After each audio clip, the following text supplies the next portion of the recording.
Hi, it's me. Today, we're talking about my first trip to Disney World. The first time I ever went to Disney was in February of 2015. We were able to go to Disney with Bonnie's dance studio, and that's where all three of my nieces dance. At the time, Kenzie was the only one dancing, and she was the only one of the three of them that was performing. The year that we were going to Disney was the year that I was working at the same insurance company that my mom works for. So I was always home, and I was always there to take Mackenzie to dance. So literally every day after work, I would go to Brandy's house, get Kenzie ready, and take her to dance, and stay with her there all night and help around the studio as much as I could. I was the only dance mom. I ran that studio. When Bonnie announced that we were going to Disney, I was already at the airport. I was waiting at the terminal with my bags packed, ready to fly to Florida. However, there was a wrench in our plans, and that wrench's name was Brandy. So Brandy did not want to take the entire family to Disney because the little girls were so young, and she didn't think they would remember the experience, and that's something she wanted them to be able to cherish for a long time. So, the plan was my mom, Kenzie, my cousin Christine, and my Uncle John would fly down for the entirety of the trip. Brandy and I would fly down midway through the day before the performance and leave the day after the performance and get to see the girls dance and enjoy the parks for at least a couple days. I wouldn't say I was happy, but I was willing to make this sacrifice. There's a drag race outside. Now, I was not happy, but this is a sacrifice that I was willing to make. I'm a team player. I was willing to take one for the team. Bonnie asked my mom and I to help the girls backstage and get them ready in between each numbers. That meant dressing them, getting their props ready, and getting their costumes back in the suitcase so we can leave from the stage immediately. I figured it wouldn't be that hard getting the girls dressed, getting their costumes put away, and getting them on stage for the next number. I was wrong.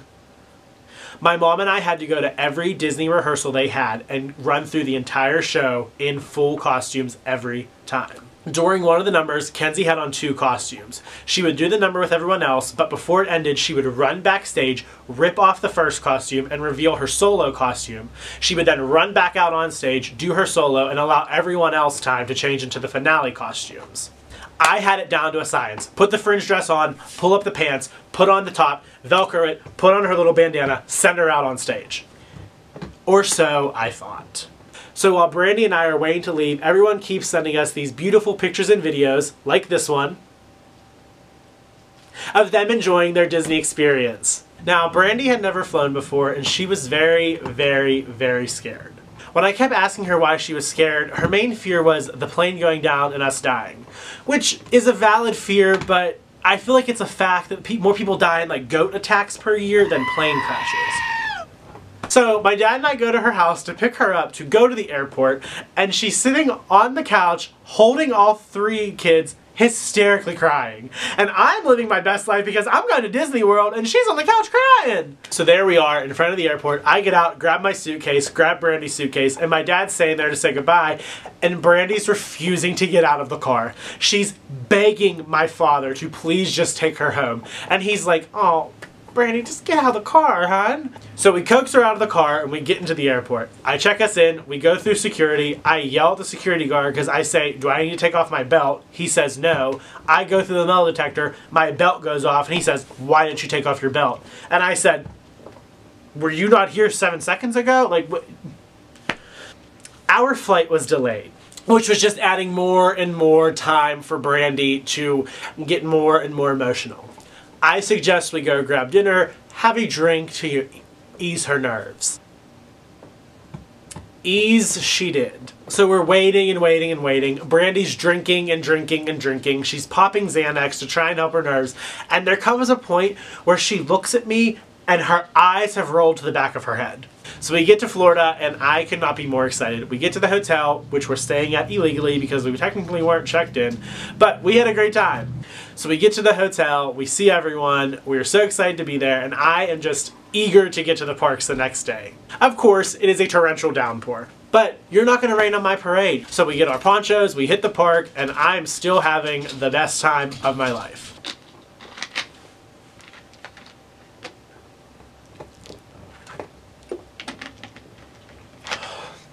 I love Coke Zero. So it's the day of the performance, and I start to get a little nervous, so I can just imagine what the girls are actually feeling. Naturally, everyone's a little nervous, but they're all really excited to be dancing at Disney. And I remember looking at Kenzie and asking her, Kenzie, are you excited? Like, are you ready? And she said, I'm not excited. I'm here to dance. Kenzie has a nickname in our family, and we like to call her the Dance Assassin, because she is like a cold-blooded killer when it comes to a performance. So they take us to the practice venue and we start practicing just to see what the stage is going to be like so the girls know what they're in for. Now, at this time, a Catholic school choir was leaving the practice venue while we were warming up and rehearsing. One of the songs the older girls were dancing to was God Help the Outcast from The Hunchback of Notre Dame. And during the middle of the song, Martina would lay back and the girls would lift her, kind of in a T formation, also kind of looked like they were crucifying her. So they decided to run this number in front of the Catholic school, and they were all visibly shocked. Like, they were all like... So I was like, oh great, there's the Catholic school leaving, there's us crucifying Martina. We are off to a great start.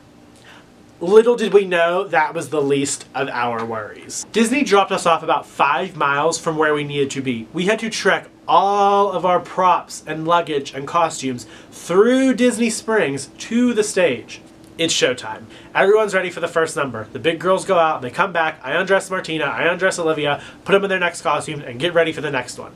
So Kenzie's out there dancing to her tap number, and my mom comes up to me and she says, just so you know, I put new snaps on the back of Kenzie's Annie costume so the Velcro wouldn't bust. You might not think that that is that big of a deal, but for 500 rehearsals, I would put that costume on, fold over one side, fold over the other, and Velcro it down the middle. I got so anxious, and I took out the costume, and I was looking at the snaps and just figuring out how they go, and they're just those like simple little metal snaps that snap together like on some windbreakers or jackets or things like that. So here comes Kenzie. I put on the red dress, which she was wearing for her solo and the finale number, which was Fireball by Pitbull. I put on the orphan top, snapped those new metal snaps, put on her bandana, and send our orphans out on stage. So now all we had to do was worry about all the big girls getting in their Fireball costumes, which was a simple outfit. It was just one little dress. But we're standing there, and my mom comes up to me, and I see the color drain from her face, and I see her eyes get wide, and I hear the shrillness in her voice when she says, "Whose pants are these?" It didn't take me a millisecond to realize I forgot to put on Kenzie's pants. I'm reliving that feeling right now. I might throw up. I might cry. Oh my God. I feel my phone exploding in my pocket, and I know it's Brandy, and I know everyone else realizes that one orphan doesn't have pants. Not only does she not have a family, but the girl can't even afford pants. It wasn't as if Kenzie was out there with a crop top. The orphan top was very long and flowy. It could have been a skirt, but when you see 6 other girls wearing pants, you know one of them's not wearing pants. Next thing we know, Kenzie runs off stage, we rip off the top, we rip off the bandana, and she goes back out to do her solo. Everyone else changes, and that's it. We're done. It was a great performance overall, except for the lack of pants. Now we laugh about it, and it's an iconic Bonnie's Dance Studio moment that, of all people, me, Dance Uncle of the Year, set his own niece on stage without her pants. If anything, you would think that's the only child I would make sure was dressed. Later that night at dinner, I look at Kenzie and I go, Kenzie, I take full responsibility. That's on me. I'm an adult. But, sweetie, didn't you realize you didn't have pants on?